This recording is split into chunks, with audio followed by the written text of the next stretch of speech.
Hey folks, this is Jake Davis with some old school wrestling for you today. Now, as promised last month, I said when we got to August, which we are actually now in mid-August, so I wanted to do this a little earlier.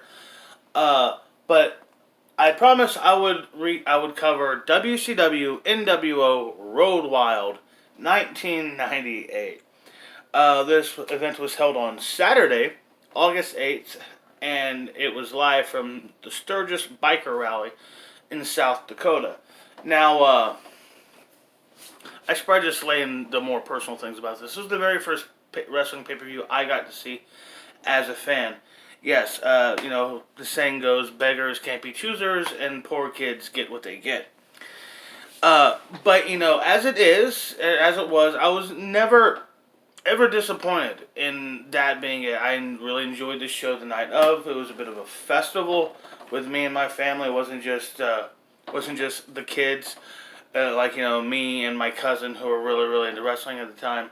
But it was several cousins. It was my dad, and it was my aunts, and my grandmother sat up. It came to this whole big family thing. We all sat around and watched wrestling shows. It was really fun. It was frankly one of the fondest memories I have of that period of my childhood, or youth, I should say.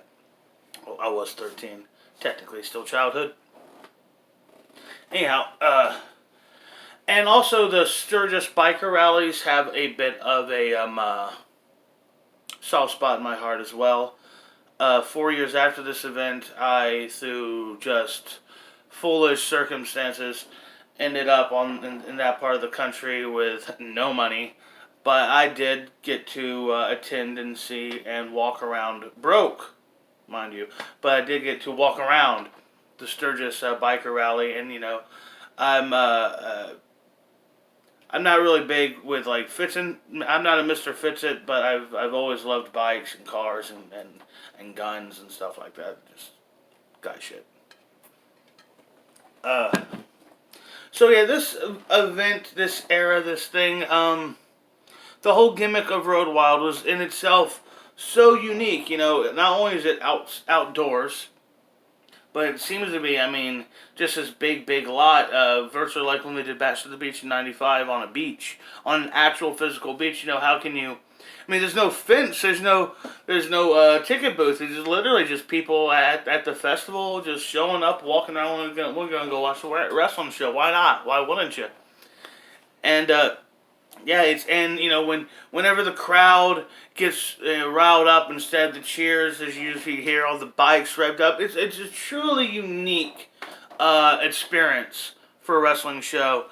Now, as I've gotten older, I've come to find out that apparently some of the wrestlers were just a little apprehensive about working around all these rowdy bikers. But and as you should be cautious around bikers. But yeah, it's not that bad. So yeah, let's get into the show. The commentators for the show were Tony Schiavone, Bobby the Brain Heenan, and Mike Tenay. And Bobby the Brain, in and of himself, just elevates every show. He can just convince you that he's thrilled watching a terrible match and thrilled watching a terrible show, because he really gets into it, and he really can help play into and call back to the story of what's going on. Unless you're in one of those situations that the late '90s were really bad about, where then instead of talking about the match at hand, we spend the whole 10-15 minute match talking about the main event. That happened a lot too.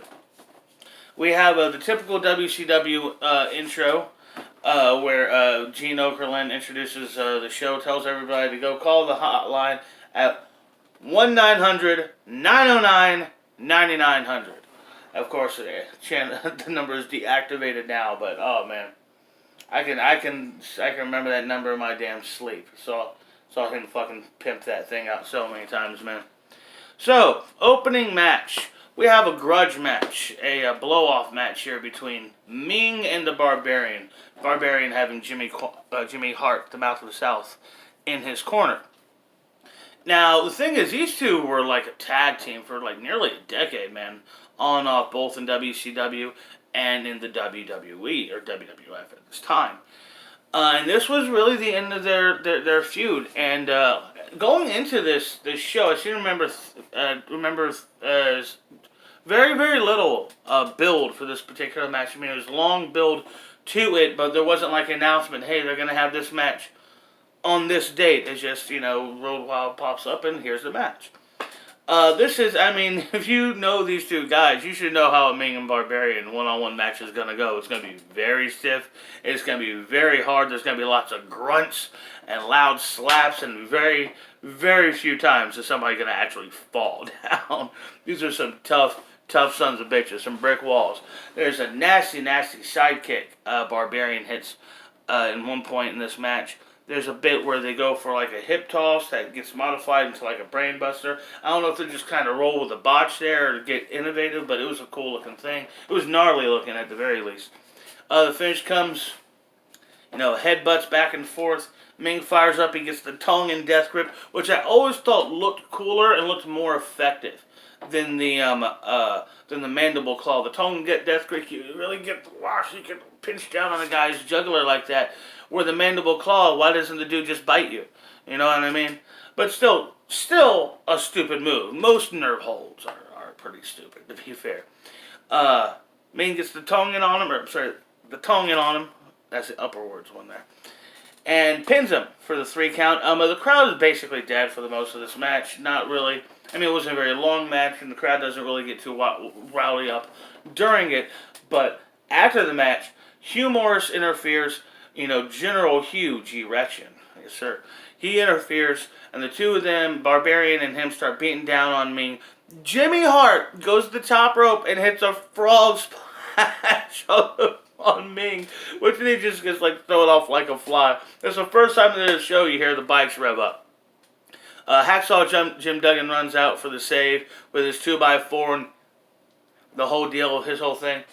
And there's no handshake or anything like that. It's a cagey friendship, but yeah, he comes to Ming's rescue. They play Old Glory there, and that's it. End of the opening segment.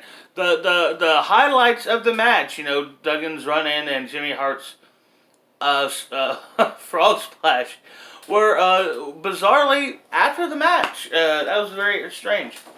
Up next is a very, very weird incident. Because up next is a match I remember very well. It's a tag team street fight, but none of the entrances are on the WWE Network. I don't know if this. I'm just assuming. I'm gonna chalk it up to.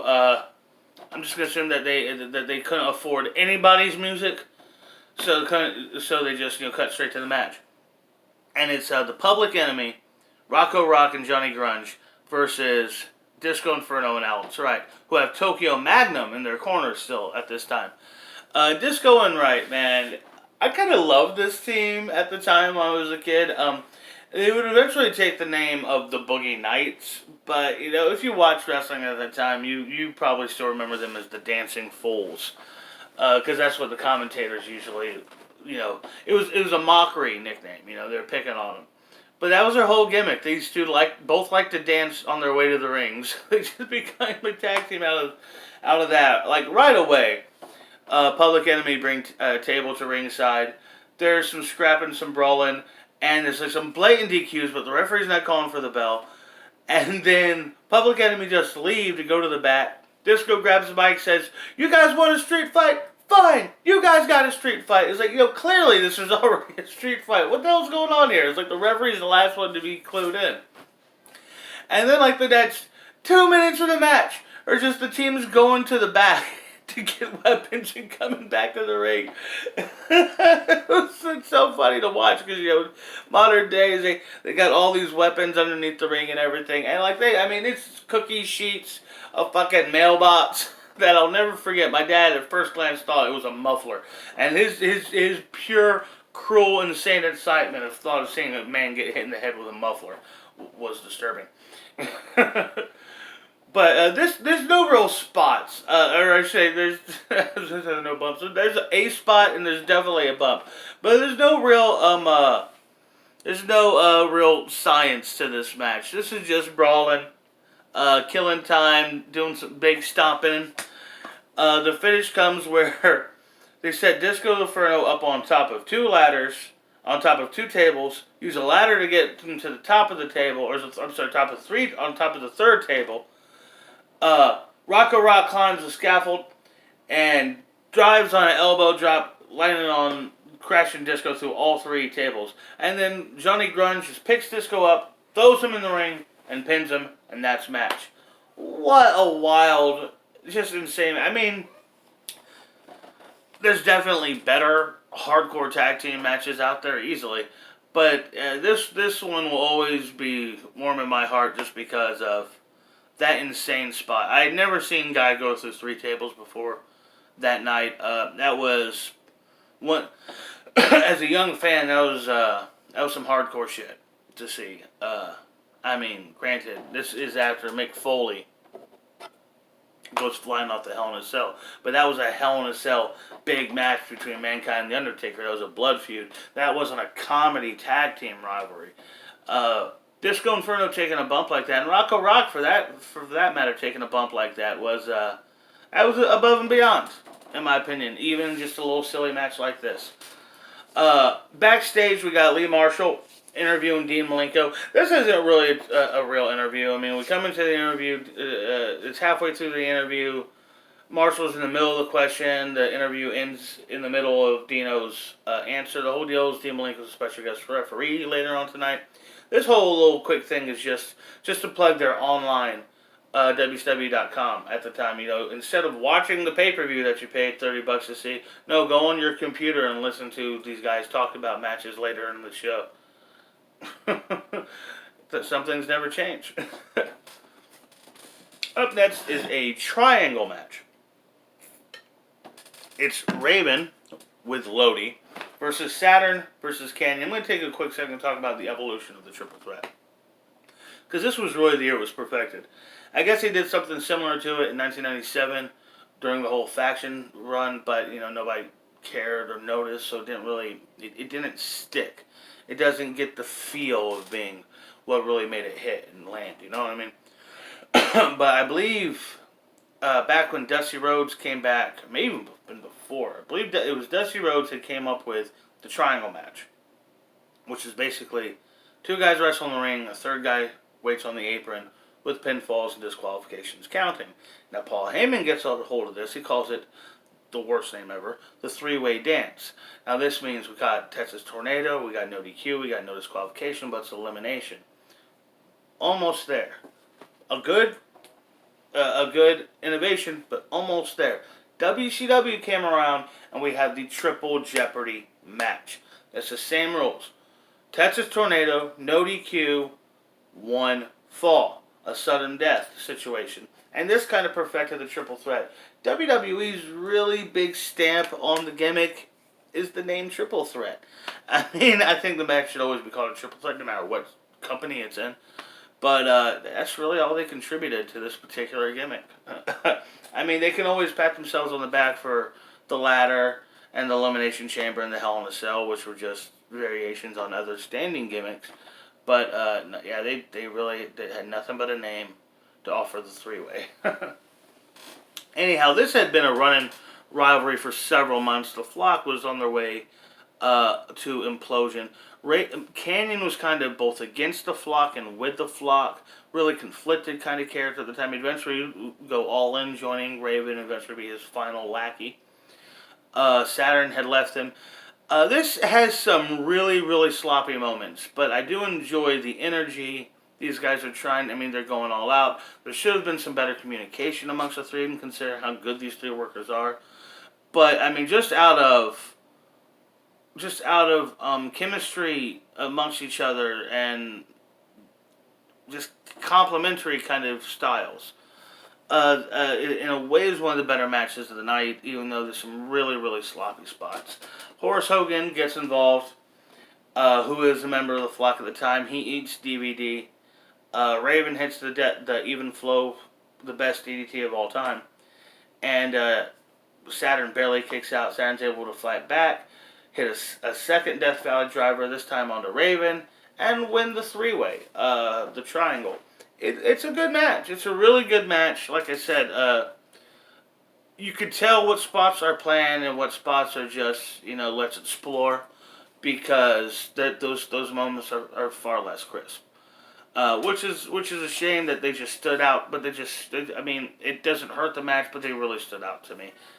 Something I wouldn't have cared at all about back in the day.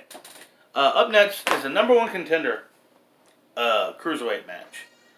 Psychosis versus Rey Mysterio Jr. These guys had all kinds. They had just great chemistry. They had barn burners in ECW, and in here in WCW as well. This match is hyped as a number one contender match, but I know that just from even from what I can remember, and from what I went on and found out on online after I saw the show. So there's the title match, cruiserweight title match later on tonight. We'll get to that. And Rey Mysterio didn't fight the champion the next night on Nitro. He didn't fight the champion the next month at the pay-per-view. And he, in fact, didn't get a title match on pay-per-view until fucking Starrcade, which would be another triangle match.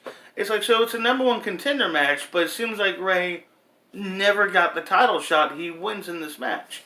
So yeah, Rey Jr. and Psychosis, I mean, just go watch this match. I mean, it's a wild luchador match. It's a just terrifying spot, very reminiscent of the Rick Rude's career injury, where Rey Jr. hits the plancha to the floor, and he lands right across Psychosis' neck. Psychosis lands flat on his back, with Rey falling off the secondary stage to the gravel on the ground. And, I mean, it looks like he could have broken Psychosis' neck easy there. It's a great spot. Rey bangs Psychosis' head off the turnbuckle. Like, top turnbuckle, 1, 2, 3. Middle, 1, 2, 3. Bottom, 1, 2, 3. And the big number 10, boom, to the mat. Eventually, Rey hits his springboard Hurricane Rana, a beautiful finisher. That's always been my favorite finisher of his. One thing I've always liked about Rey Mysterio Jr. is he doesn't really have a set finisher. He's most known even in his WWE's as for the 619, but the 619 was always just a setup for something else, a big splash or a leg drop or something like that. He always liked to keep his finisher fresh, but I always thought my favorite of his was always that springboard Hurricane Rana. He'd always had just so much speed and impact. It was good. It was a great Hurricane Rana. Next up is next page. Next up is well, this is weird.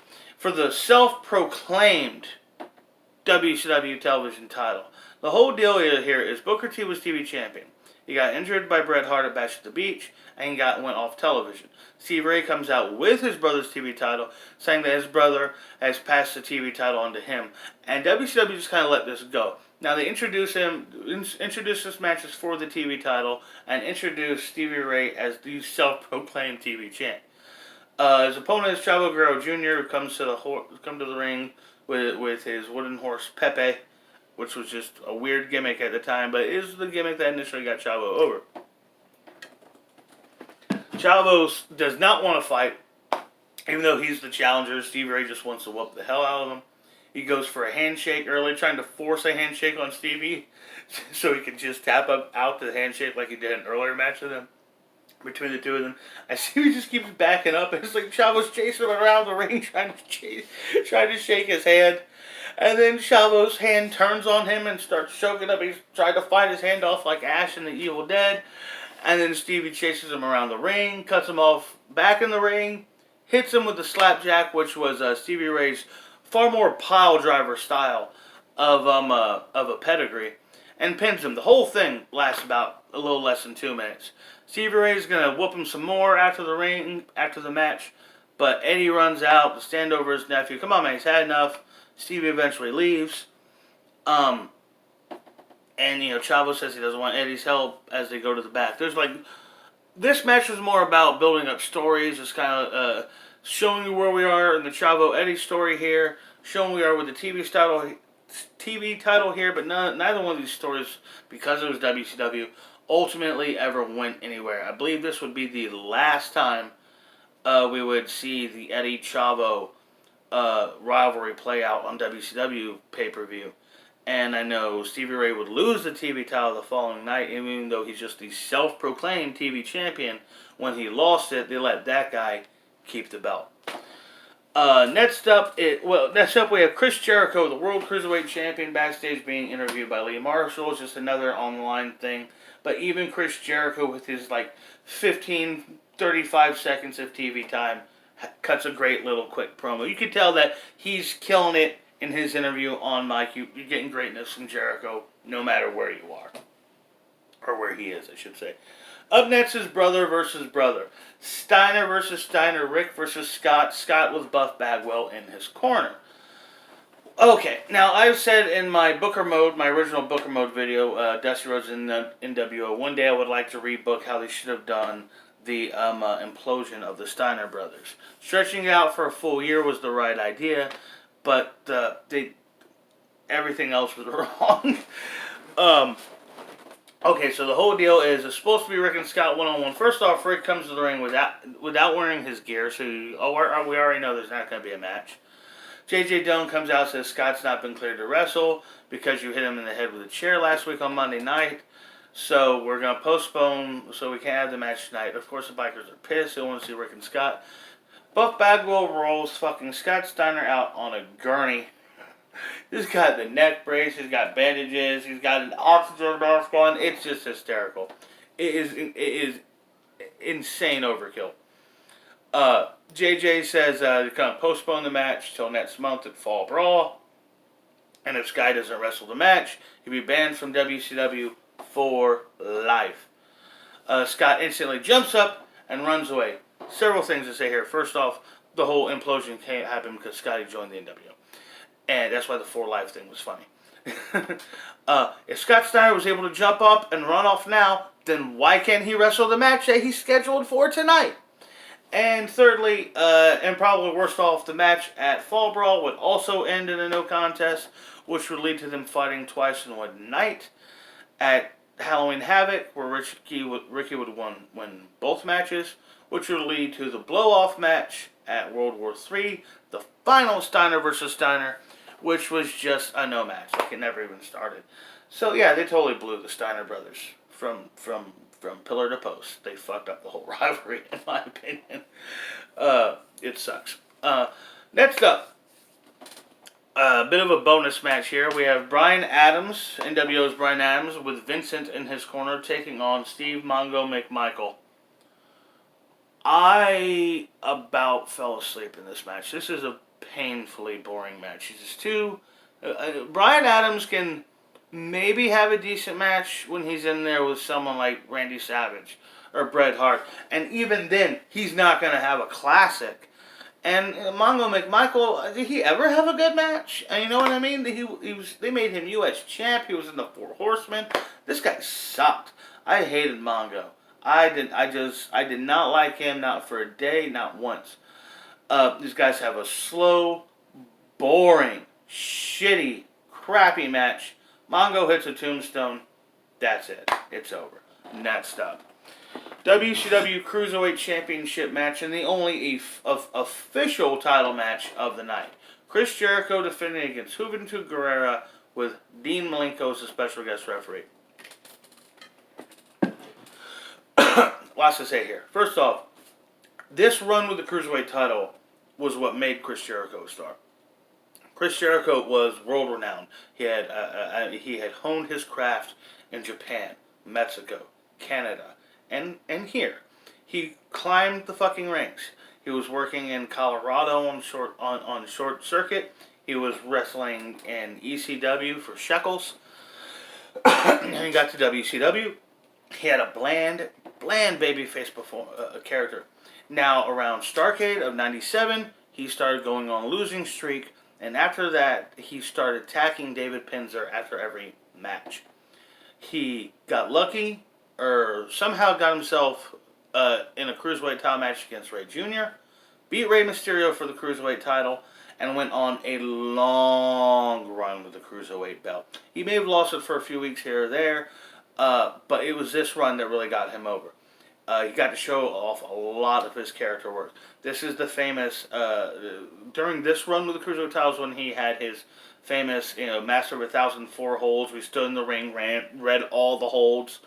The bit where he went to Washington, D.C. and tried to plead his case to anyone who would listen. This was the evolution of Jericho. This was his first stepping stone, milestone of true greatness, this era. And the whole deal with his feud with Dean Malenko become incredibly personal, mocking Dean Malenko's recently deceased father many times in a rivalry, forcing Dean Malenko out of the industry. Dean Malenko came back in one of the best fucking WCW moments ever. And eventually they ended up in a situation where he used Dean's aggression and emotions against him, and Malenko was no longer allowed to challenge Jericho for the title. So, to keep Jericho in line, Dean Malenko was made guest referee for this match with Hoovy. And this is the best fucking match of the show. Hands down, bar none. First off, Jericho's promo, he comes out in a kimono, and the crowd is just giving him all the heat in the world. He's talking about rolling up to Sturgis this weekend in his sweet Honda. On his sweet Honda. It's just so great.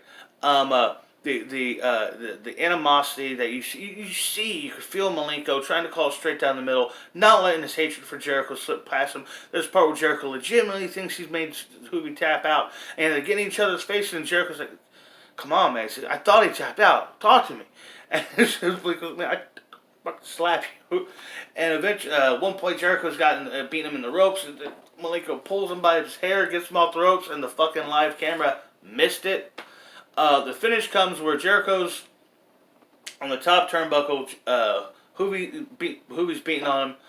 Malenko pulls Hoovy away, goes to check on Jericho. Jericho just looks up, kind of out of instinct, kicks Malenko in the face. Malenko staggers back, turns around, sees Hoovy running towards him. Out like instinct, kind of like slingshots him up in the air.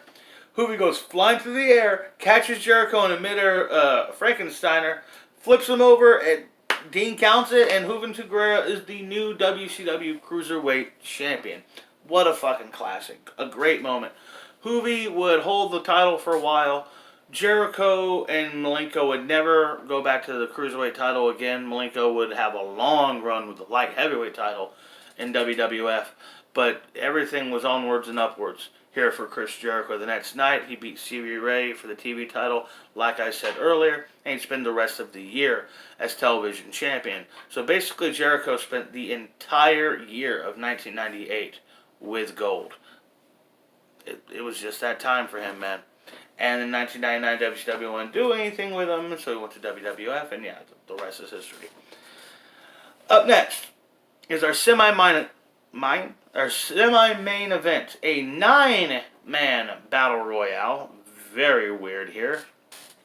And our contestants are our NWO Black and White Hollywood members, Mr. Perfect Kurt Hennig, Scott Flash Norton, and the WCW World Tag Team Champions, Scott Hall and the Giant, taking on the Wolfpack in their entirety, Kevin Nash, Sting, Lex Luger, and Conan, and the 9th man, the WCW World Heavyweight Champion, the undefeated Goldberg. Now, this was a bizarre match to me all around. Now, the whole storyline going on is that NWO and Hollywood and Wolfpack wanted to have an NWO versus NWO Battle Royal. I don't know why they just didn't want to have an 8-man.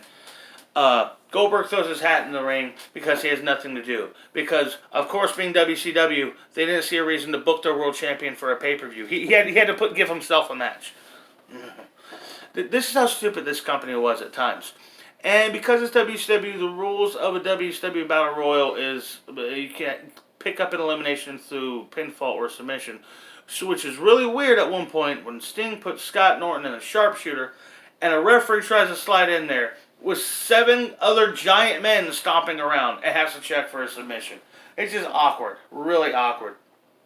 Anyhow, Scott Hall goes for an outsider's edge, or razor's edge, on Goldberg. Goldberg dunks him out. Kevin Nash is really only here because he wants to rip Scott Hall apart, so he climbs over the top rope and slowly walks to the back where he doesn't want to put his hands on Scott Hall, because he's really just a lazy bastard.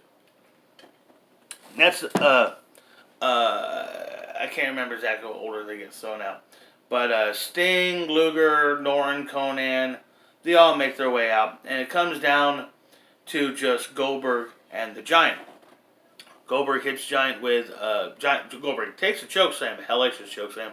Goldberg hits the Giant with a spear, picks him up, hellacious jackhammer, beautiful jackhammer, back when you could still do it, and wins the match. I don't know why this never built up to a proper one-on-one Giant versus Big Show pay-per-view match. Even in WWE, when Goldberg came to the WWE, we never got that one-on-one match. I mean, it may not have been a classic. There may have been no good reason to book it longer than 10 minutes. But just the sheer massiveness of it all. You know you'd want to see it. It's a money match. It's a money match, man.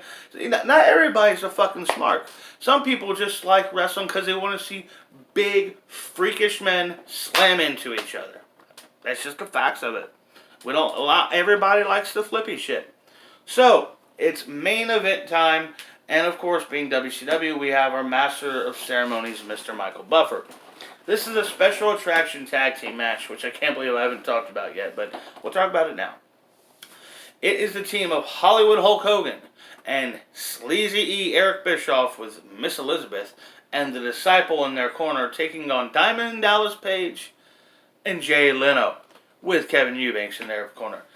The whole deal here was that Hogan and Bischoff kept trying to invade and take over the Tonight Show. This challenge was made on the Tonight Show and booked right there.